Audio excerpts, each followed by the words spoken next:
அனைவருக்கும் வணக்கம். நாட்டு மருந்து எடுக்கக்குள்ளார என்னென்ன உணவுகள் தவிர்க்கணும்?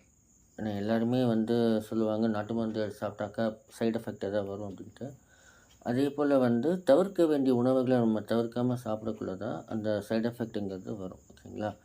மெயினாக நாட்டு மருந்து எடுக்கக்குள்ள அசைவ உணவுகளை தவிர்க்கணும். அசைவம் பார்த்திங்கனாக்கா உங்களுக்கு டைஜஷன் ஆகிறதுக்கு ரொம்ப லேட் ஆகும். அப்போ ரொம்ப பாடி ஹீட் ஆகும்.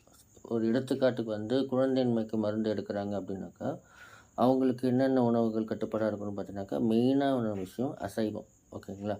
அசைவம் இப்போ ஒரு நார்மலாக ஒரு சாம்பார் சாதம், இல்லை மோர் சாதம், மதியானம் ஒரு வடை பாயாசத்தோட சாப்பாடு சாப்பிட்றோன்னு வச்சுங்களேன். ஒரு 12 மணிக்கு சாப்பிட்றோன்னா ஒரு 3 மணிக்கெலாம் பசி எடுக்கும். காரணம் சீக்கிரம் ஜீரணமாயிரும். ஆனால் அதுவே நான் வெஜிடேரியன் எடுக்கிறோம், பிரியாணி சாப்பிட்றோன்னா ஒரு 7 மணி ஆனால் 8 மணி ஆனாலும் நம்மளுக்கு பசிக்காது. நம்மளாக வாலண்டியராக பசிக்குமோ அப்படின்னு தான் சாப்பிடுவோமே தவிர பட் பசிக்காது. அப்போ என்ன ஆகும் அப்படின்னா, நம்ம உடம்பு ரொம்ப ஹீட் ஆகும் அந்த நான்வெஜ்ஜை டைஜஸ்ட் பண்ணுறதுக்கு. அதனால் அசைவ உணவுகளை முற்றிலும் தவிர்த்தா ரொம்ப நல்லது. சரிங்களா?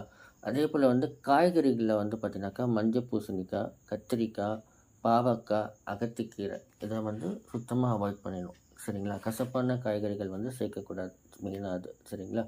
அதே போல் புளி சாதம், காரக்குழம்பு, சில ஊரில் புளிக்குழம்புன்னு சொல்லுவாங்க, அந்த மாதிரி ஊறுகாய், அது எல்லாத்தையுமே அவாய்ட் பண்ணிடணும். ஓகேங்களா? அதாவது புளி சேர்த்த உணவுகளை சுத்தமாக தவிர்க்கணும். புளி ரசம் வைக்கிறீங்க அப்படின்னாக்கா, அதுக்கு ஆல்டர்னேட்டாக குடம்புளி அப்படின்னு சொல்லிட்டு மார்க்கெட்டில் கிடைக்குது. கேரளாவில் ரொம்ப ரொம்ப ஃபேமஸானது இது. ஸோ கேரளாவில் சேர்ந்த குடம்புளி பயன்படுத்தலாம்.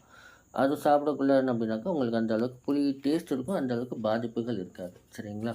இது ஒன்று. எண்ணெய் பலகாரங்கள், இந்த பஜ்ஜி, போண்டா, மிக்சரு, முறுக்கு, பூரி, இந்த மாதிரி எண்ணெயில் பொரித்த உணவுகளை சுத்தமாக அவாய்ட் பண்ணுறது நல்லது. பட் நீங்கள் இதை வீட்டில் செஞ்சு சாப்பிட்றீங்கன்னா கொஞ்சமாக அளவாக சாப்பிட்டுக்குங்க. ஒரு பூரி செய்கிறாங்கன்னா ஒரு 2 பூரி இல்லை 3 பூரி வீட்டில் செஞ்சு சாப்பிடுங்க.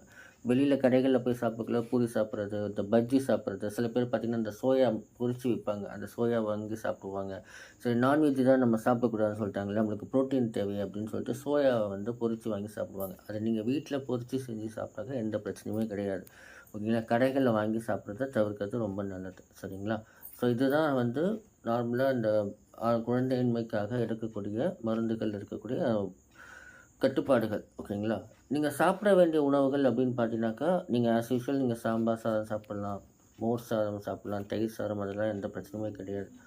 இல்லை சார், எனக்கு புளி அவாய்ட் பண்ண முடியாது, புளி அது மட்டும் தான் குடம்புளி எனக்கு கிடைக்கல அப்படின்னாக்கா, நீங்கள் என்ன பண்ணலாம் அப்படின்னாக்கா, ரெகுலராக இப்போ ஒரு 4 கரண்டி ரசம் ஊற்றி சாப்பிட்றீங்கன்னா ஒரு 2 கரண்டி ஊற்றி சாப்பிடுங்க. ஓகேங்களா?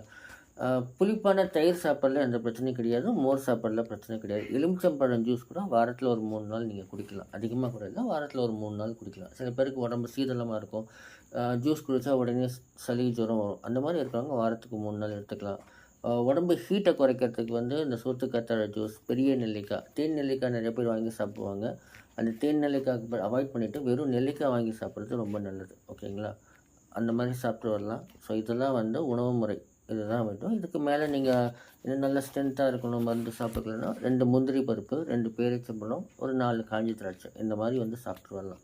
இதுவும் 2 தான், அதிகமாக கிடையாது. ஸோ இதெல்லாம் நீங்கள் கரெக்டாக ஃபாலோ பண்ணிட்டு வந்தீங்கன்னாக்கா, நீங்கள் சாப்பிடக்கூடிய நாட்டு மருந்து நல்ல ரிசல்ட் கொடுக்கும். நன்றி, வணக்கம்.